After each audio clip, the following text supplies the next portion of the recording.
Buenos días, buenas tardes o buenas noches, dependiendo de dónde te encuentres. Bienvenidos a Bitcoin Simplified Podcast, el podcast en español donde te explicamos Bitcoin de una manera sencilla, amena y con ejemplos de la vida cotidiana.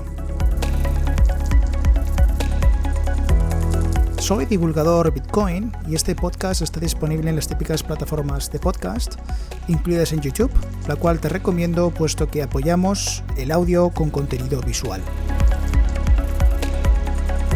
En Twitter me puedes encontrar como @divulgobitcoin. Si te gusta este contenido o crees que podría mejorarse, te pido por favor que te suscribas y que dejes un comentario donde expliques qué es aquello que te gusta, cómo se puede mejorar, preguntas en caso de que tengas o sugerencias para nuevos capítulos. En este segundo capítulo vamos a hablar de la terminología Bitcoin. Vamos a intentar aclarar algunas de las palabrejas de la jerga que se utiliza en la industria de esta maravillosa tecnología y vamos a intentar hacerlo de una manera que pueda ser entendible por todos. Sin más dilación, empezamos con el podcast.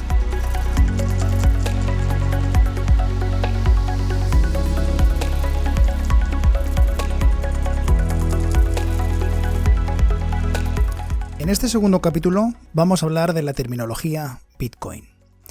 Posiblemente lo voy a dividir en dos capítulos. Este primero va a cubrir los aspectos un poco más básicos, porque cuando me he puesto a prepararlo me he dado cuenta que hay bastante material y que la cosa se puede poner un poco complicada.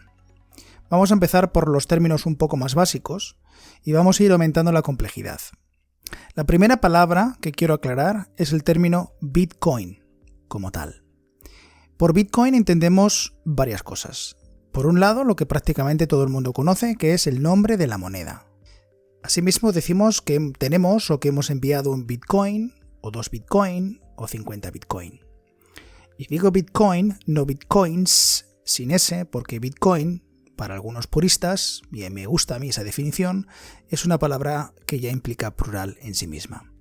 Cuando Bitcoin se refiere a la moneda se escribe en minúscula, con B minúscula, y su abreviatura es BTC en mayúscula. Al momento de grabar este podcast, hoy 15 de julio de 2023, Bitcoin cotiza a $30.000 o lo que es lo mismo 27.000 euros.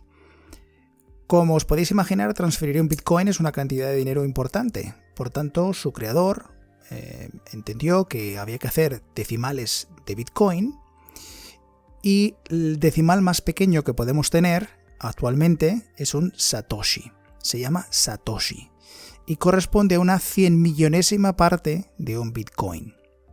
Por tanto, cuando tú divides el Bitcoin en 100 millones, esa pequeña parte, la parte más pequeña que puedes tener es un Satoshi. Si en vez de dividirlo en 100 millones de partes, lo dividimos en 1000 partes, tenemos un milibit. De la misma manera que un metro se divide en un milímetro, 1000 partes de un metro, un Bitcoin se divide en 1000 partes llamadas milibits. Y a su vez un milibit se puede dividir en otras 1000 partes y constituye un bit. Pero ciertamente hay mucha gente que no utiliza ni milibit ni bit en la vida cotidiana y pasamos de Bitcoin a Satoshis. Por tanto, si no ha quedado muy claro que era un milibit o que era un bit, tampoco pasa nada. Nos quedamos con que un Bitcoin se puede dividir en 100 millones de partes y que cada una de esas partes recibe el nombre de Satoshi, cuya abreviatura es SAT o SAT. Hemos dicho que Bitcoin significaba varias cosas. Una de ellas es el nombre de la moneda, que ya ha quedado aclarada. Otra de ellas es el nombre del software. Bitcoin no es ni más ni menos que un programa informático, y como tal es un software. Ese software es open source, o dicho de otra manera es de código abierto y por tanto es accesible por cualquiera. Cualquier persona puede acceder al código, verlo, descargarlo, instalarlo, ejecutarlo, etcétera, etcétera. Y ese software está disponible a día de hoy en Git. Git es un repositorio de información, es un repositorio de código que los desarrolladores utilizan para poner el código ahí y colaborar con otras personas en proyectos abiertos o cerrados. Si no eres técnico, tampoco pasa nada. Piensa que cuando hablamos de Bitcoin, nos estamos refiriendo, además del nombre de la moneda, un Bitcoin o 3 Bitcoin, nos referimos al nombre del software. ¿Qué más acepciones recibe la palabra Bitcoin? Bitcoin es también la red de computadores que ejecutan o que están corriendo el software de Bitcoin y que entre ellas se están hablando para organizarse y montar o constituir la red que hoy conocemos como Bitcoin. Bitcoin en un solo ordenador no tendría ningún sentido. Bitcoin existe en tanto en cuanto está descentralizado en un montón de ordenadores que hablan entre ellos y que siguen las reglas de consenso. No me voy a meter ahora mismo en qué son las reglas de consenso o cómo se hablan entre ellos, eso lo voy a dejar para una segunda parte del podcast, pero quiero aclarar que la red de ordenadores que están ejecutando Bitcoin también se denomina Bitcoin y que es la parte esencial, de hecho es el corazón de la tecnología Bitcoin. Sin red no existiría Bitcoin. Siguiente palabra que quiero aclarar, Satoshi Nakamoto. Satoshi, hemos dicho que era también el nombre de la parte más pequeña en la que podemos dividir un Bitcoin y se llama así por su creador. El creador es Satoshi Nakamoto. A día de hoy no sabemos quién es Satoshi, no sabemos si es un hombre, si es una mujer, si es un grupo de personas, no sabemos nada. Se sabe o se piensa que Satoshi Nakamoto ni siquiera es un nombre real, es un seudónimo con el que esta persona o grupo de personas apareció allá por octubre del 2008. Publicó un documento técnico que, bueno, para los entendidos tiene como nombre un white paper, y ahí explicaba la tecnología Bitcoin, los conceptos principales, etcétera, etcétera. Después, en enero del 2009, puso en marcha el prototipo Bitcoin, la primera versión de Bitcoin a funcionar. Intercambió durante ese tiempo una serie de correos y comunicaciones con otras personas relacionadas con el mundo Bitcoin. Y lo último que se sabe de él es en torno a abril del 2011, cuando mandó una comunicación, un email, en plan casi de despedida, donde decía que se iba a empezar a dedicar a otras cosas, y desapareció. Esto hace que en torno a Satoshi haya mucho misterio, haya casi un hálito de enigma, y bueno, un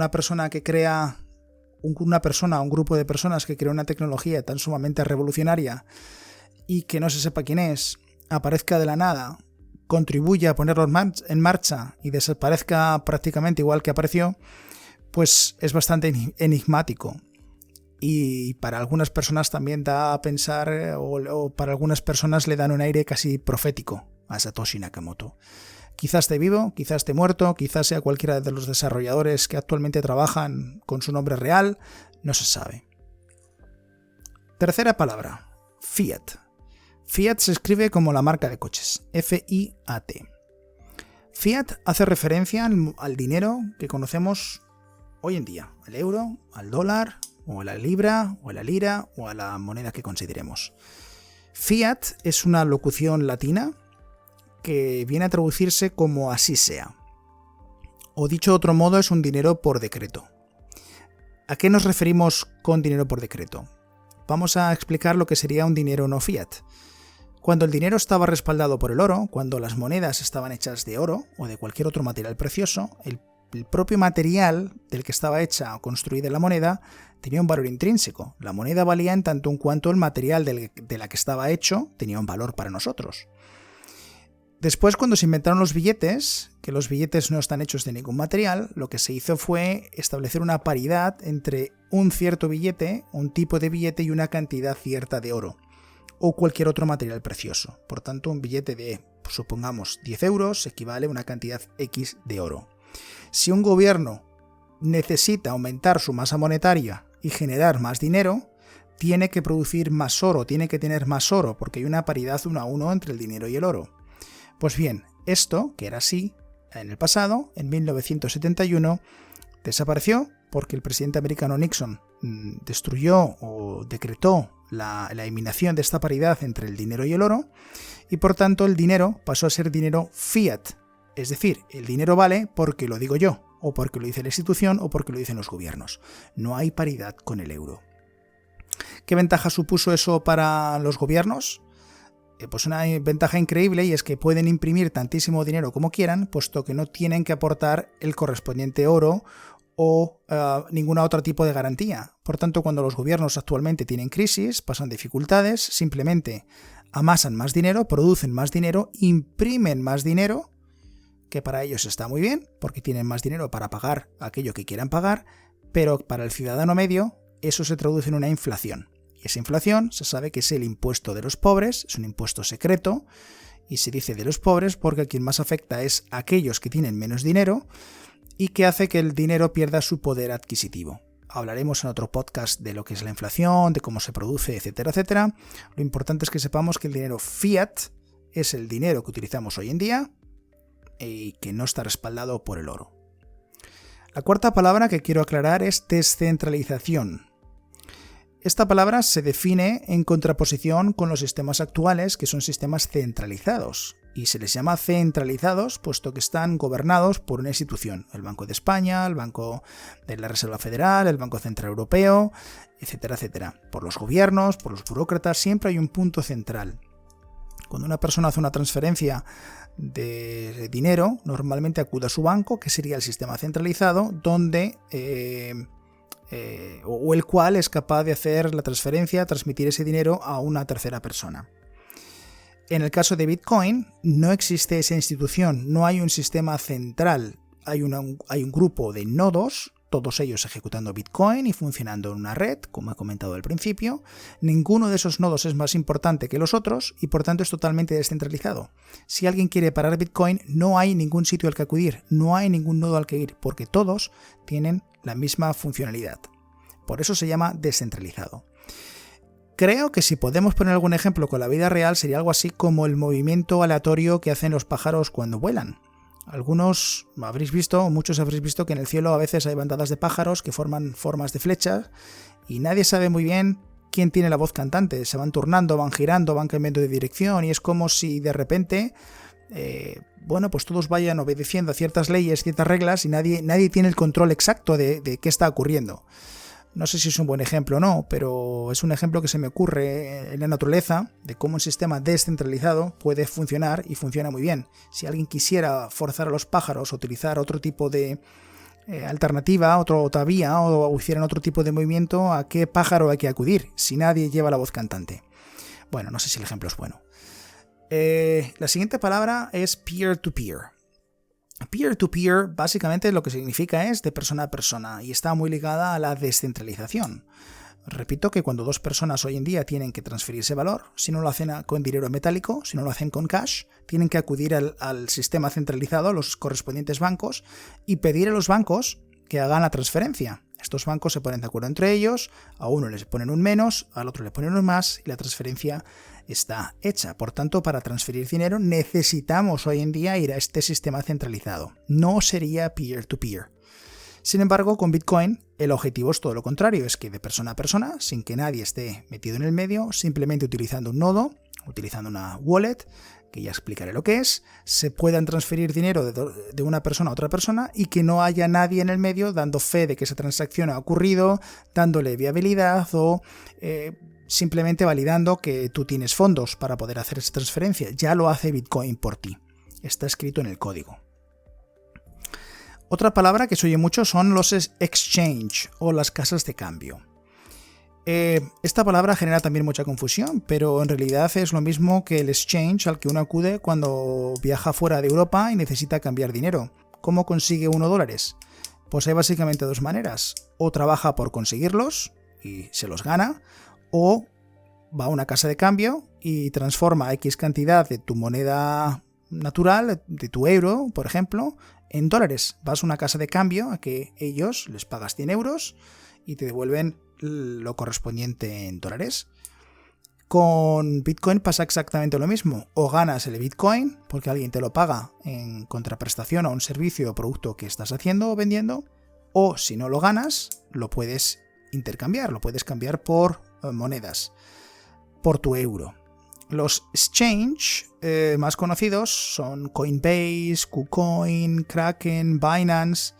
Todos estos no dejan de ser como una especie de banco al que tú conectas tu tarjeta de crédito o de alguna manera tu banco particular, transfieres fondos en euros, con esos euros el exchange se permite comprar Bitcoin o cualquier otra criptomoneda.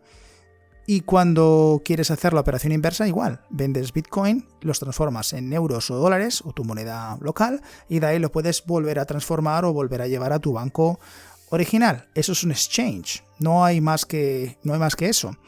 El problema de los exchange es que son en general centralizados, aunque también los hay descentralizados, no dejan de ser una empresa.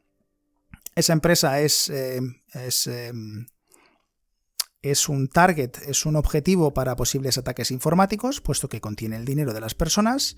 Puede haber hacking, puede haber ataques o simplemente puede haber una mala gestión, como siempre que concedes el poder en una persona, en un grupo de personas pequeño, y el dinero se puede volatilizar. Y hay más de un caso en el mundo de la criptoindustria donde un exchange ha desaparecido y se ha llevado el dinero, que vendría a ser algo así como si un banco español, que no voy a decir ninguno, pues tiene dificultades financieras y desaparece y el dinero se volatiliza. Hoy en día con el banco no podría ocurrir porque hay un fondo que te protege de cierta cantidad, pero el ejemplo sigue siendo igualmente válido. Para finalizar, voy avanzando con las últimas dos palabras, altcoins y stablecoins. Aparte del Bitcoin, existen otras criptomonedas y se llaman criptomonedas alternativas, alternative coins, y de ahí se acuña el término altcoin. Existen actualmente más de 5.000 monedas diferentes.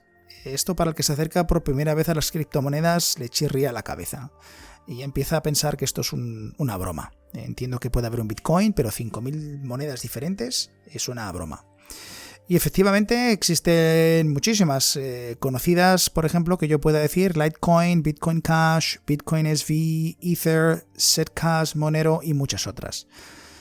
Bueno, con el tiempo las monedas se estabilizarán, como pasa con la selección de la especie humana, ya muy bien documentada. Al final las poderosas, las buenas, las mejores perdurarán y muchas de estas 5.000, la gran mayoría, irán desapareciendo con el desuso de las personas. Yo personalmente me centro más en Bitcoin, que es la moneda que me gusta y en la que verdaderamente creo que tiene fundamentos, y del resto no me preocupa mucho. La otra palabra que decía es stablecoin, y como su propio nombre indica, se crea con la intención de ser stable o de ser estable. ¿Por qué se crea? Bueno, se entiende que la criptomoneda, especialmente el Bitcoin, en los inicios, actualmente también, pero los inicios más, tenía una volatilidad muy grande. En un mismo día podía fluctuar en un alto porcentaje. Esto hacía que muchas personas tuvieran reticencias acerca de Bitcoin o de las criptomonedas en general, puesto que si tú vendes en Bitcoin y te pagan una cantidad de dinero y quizá mañana se ha devaluado un 20 o un 30%, pues eso es un problema. Bueno, pues un stablecoin realmente es una moneda que está ligada o pegada, como dicen algunos, a una moneda real, por ejemplo al dólar, y entonces lo que hay es una tasa de cambio fija. Entonces un USDT, que sería un ejemplo de un stablecoin, también se llaman Tether, el nombre de la moneda es Tether, su abreviación es USDT. Un USDT equivale a un dólar, y equivale a un dólar siempre, a veces 0,9999, a veces 1,00001, dependiendo. Hay unos sistemas que permiten establecer esa paridad y mantener esa paridad. Hay diferentes maneras, alguno recordará el caso de Terra Luna, pero es que no quiero hablar de otras monedas que no sean Bitcoin, que utilizaban un sistema de paridad algorítmica y bueno, también había un poco de trampa, que yo falló y al final todo el sistema colapsó. Por eso insisto que no quiero hablar mucho de monedas que no sean Bitcoin, porque se puede confundir el grano con la paja. Y con esto cierro el capítulo de hoy. Creo que hay suficiente material para que una persona lo pueda escuchar un par de veces y tratar de entenderlo un poquito mejor. Os pediría que todas aquellas mejoras, ideas o bueno, comentarios para mejorar o cambiar me las hagáis saber en los comentarios, puesto que actualmente no sé ni siquiera si hay alguna persona escuchando. Y nada, hasta el próximo capítulo, donde explicaremos los tipos de nodos que hay, qué son los mineros, qué son las direcciones, qué es la prueba de trabajo, proof of work, la encriptación, clave pública, clave privada, qué son las funciones hash, qué es un halving, el mempool y Lightning Network. Como veis, se pondrá un poquito más spicy, un poquito más picante. Y nada, deseando que llegue el siguiente episodio. Pasarlo bien. Hasta entonces.